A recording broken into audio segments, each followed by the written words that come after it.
Hey there, guys, so welcome to ABC News Highlights. My name is Nana Kwame Brobe. My name is Golda Abba Dai. And just like every other day, when you see us, you know we are here, your favorite news bearers, to bring you the latest news happening in the country. Today is no different, is it? No, it is. Exactly. So let's dive into our first story. So two students have been reported dead after they drowned in a river in the Volta region. And they were students of Ada Senior High School. So sometime back, I think around 3rd November, if I'm sure, on 3rd November, an old student of the school took to Twitter to let us know what is going on in the area. So he said, and I quote, "I am Mr. Jojo, an alumni of Ada SHS, and I'm here to appeal for aid. In the last 8 days, Ada Foa and adjoining communities has had issues with water. The problem was inconsistency in flow of water. 6 days ago, we realized that our tap water was contaminated. Based on the color, it looked like tea made with tea bag. All taps in Ada Foa and Big Ada are dry as we speak. Rumor has it that this is because the Ghana Water Company cannot afford to treat the water. And the students of Ada SHS have been affected because students close to about 2,300 have to cross the road in hordes to get access to contaminated water from the Volta River." Yes. It's very disheartening to see my juniors go through this suffering, and this is affecting academic work. So this has been happening. They've missed prep sessions because it's late hour and they're still fetching water from the river. Mind you, this is the contaminated Volta River, but that is the only source of water now for them, as their taps have refused to flow.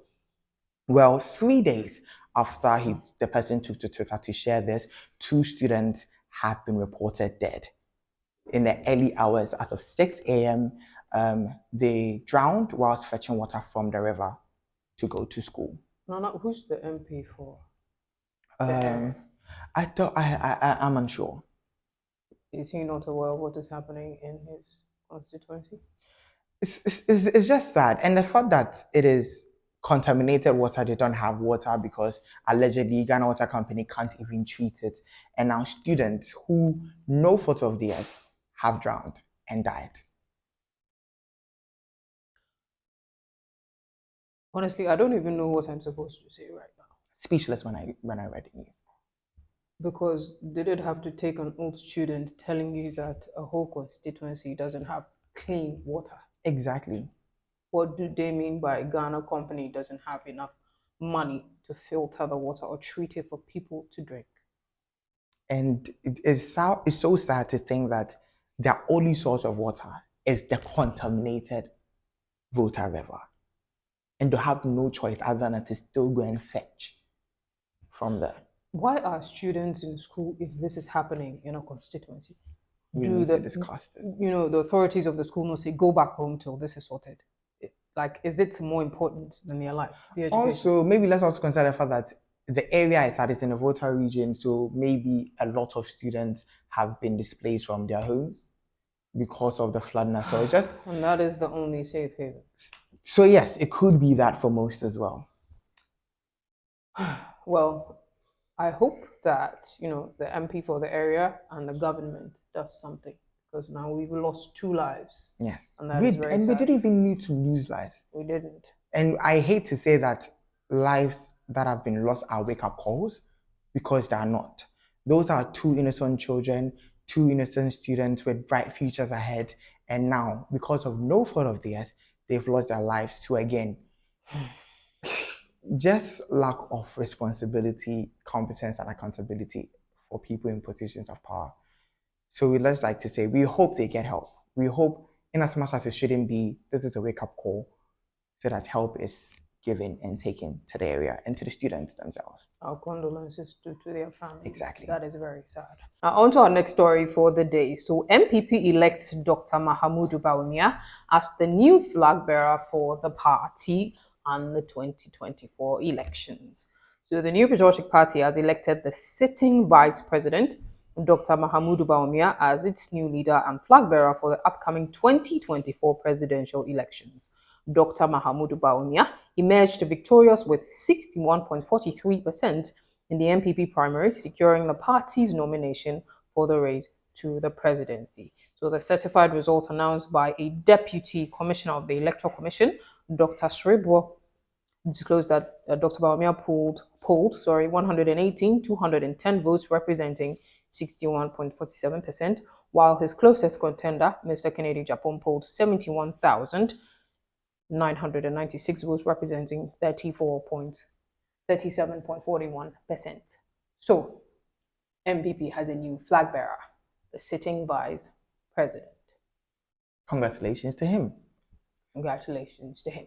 Yes, but political pundits have also praised Kennedy Japan's numbers because for the first time, he's done very well. He's done very well. He's done very well. But yes, it's still quite a long time till election 2024.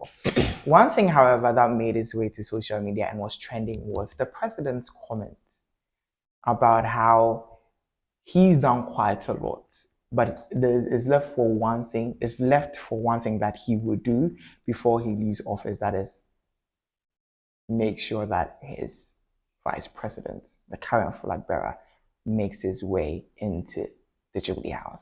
Oh, he did? Yes, and people are asking, 40 months. 40 months. And we have all relegated power to do anything about the current state of the economy and the country. We are going to focus on getting the next president in. But let us know what you think about the president's comments and what you think generally about Dr. Mahamud Bia being the flag bearer of the NPP and their chances for the upcoming elections. And we're going to move on to our next story. So Dr. Lawrence Tetteh, renowned evangelist, has spoken and said, and also urged fellow pastors, fellow preachers to take up the mantle and be peace crusaders.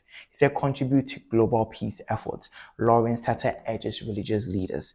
So the renowned international evangelist, Dr. Lawrence Tetteh, has encouraged religious leaders to use their platforms to promote global peace amid the heightened tension in geopolitics and all the conflicts that are going on. So that apart from the Israeli and Palestinian conflict that has seen thousands of loss of lives, mostly children and women, there's also currently a genocide going on in Congo and yes, Sudan as well. So it is not just one place. Also not forgetting the seemingly present Ukraine versus Russia conflict as well. So the world is facing a lot of conflict. There's constantly, every day, people are dying, people are being displaced, people are losing lives, people are being abused in different areas of the world. And all that Dr. Lawrence Tetteh is saying is that preachers should be active crusaders of peace, that the Bible preaches peace, and the Bible preaches that Christians live in peace and in harmony with everybody else. And so if political leaders are neglecting the power of dialogue and are all going for bombs and dropping bombs, he thinks and believes that preachers and pastors basically should end up doing their jobs in order to save more lives and to ensure world peace. No, I want to talk about Congo. Okay. Yes. Well, we have heard Dr. Lawrence. Yes. I want to talk about Congo. Yes, please, let's do it. Is it that Africa is trying to tell me that they haven't heard that someone in their own backyard is going through that? Because I hear them talking about Russia and Ukraine. I hear them talking about, Israel and Palestine. What about what is happening on your own continent? Have they not heard about the genocide, the mistreatment, the thousands of people dying daily? You don't even hear African media talking about it, but you are going beyond your borders, worrying about people that are not concerned about you. So the thing about the Congo genocide is, so it's not just the fact that other African countries have not heard. Okay. Other African countries are involved. Oh. So the West is known to fund military groups from Uganda and Rwanda to continue to make sure that strife exists in those parts of Congo so that they can extort cobalt and the mineral resources. I had three countries: France, US, and then, I've forgotten what. Is it Britain? Yeah, I wouldn't be surprised. But it's more scary to me the fact that Uganda and Rwanda are involved. Yes, exactly. How do you do that to your own people? Exactly. Because as much as it's detrimental, it's almost like Western imperialism is expected. But to know that Africans have a hand in our own demise. I think we need to fight for ourselves. We do need to fight for ourselves. About 4 to 6 women are raped hourly. Yes. Hourly in Congo. Children are dying. The labor is and insane. I haven't seen a whiff of it anywhere. Yes. I think all the time when these things happen, it's sad that our own media houses look forward to CNN, BBC They should do covering better. it It before is they on their even take it continent. on. But I think it is important that we tell our own stories as well because nobody will do it for us. We have to do it for ourselves. We do. On to our last story for the day, and it is still in the Bawumia family. So apologize for derogatory remarks against Samira Bawumia, that is NMC orders Power FM. So the National Media Commission has directed Power FM to tender an unreserved apology to the second lady, Samira Bawumia, for broadcasting derogatory comments against her and the Fulani community in Ghana. Power FM is alleged to have made a perverted and debased broadcast on November 1st, against the Second Lady, which the National Media Commission deems incompatible with the pursuit of national unity. Now, the full statement. It says on Wednesday, November 1st, 2023, you allowed your station Power FM to be used as a medium for gender-based insult on Her Excellency Hajia Samira Bawumia in a perverted and debased broadcast that also sought to denigrate the entire Fulani community in Ghana and incite ethnic tension. Such behavior has no place in our search for national cohesion, peace, and development. Your presenter's phony protestation was unprofessional and deceitfully calculated to egg the commentator on. Instead of being a moderator, your presenter became a cheerleader for obscenity. We ask you to apologize to her and the Fulani community. We additionally ask that you apologize to the Ghanaian public whose sensibilities you breached by that broadcast. So, that is what the NMC is saying. Power FM needs to apologize to the second lady of the country. Rightfully so. But I just hope that the NMC would just be as detail oriented and will be as attentive when the person that anybody else is talking about on radio and TV is not a person in position of power. Because the Fulani people, because different ethnic groups or different groups of people have been derogatorily spoken about on national television, on radio. And in as much as this is great, it begs the question, would this response still be meted out to them if the person didn't name Like I always tell the you, the second lady? internet, television doesn't forget. If they do, they will be reminded. Exactly. This has been ABC News Highlights. My name is Golda Abba Dai. And my name is Nana Kwame Robe. Thank you so much for sticking with us. Do follow us on our social media platforms. It's abcnewsgh_, and go to www.abcnewsgh.com for your latest news in governance, politics, and sports. See you.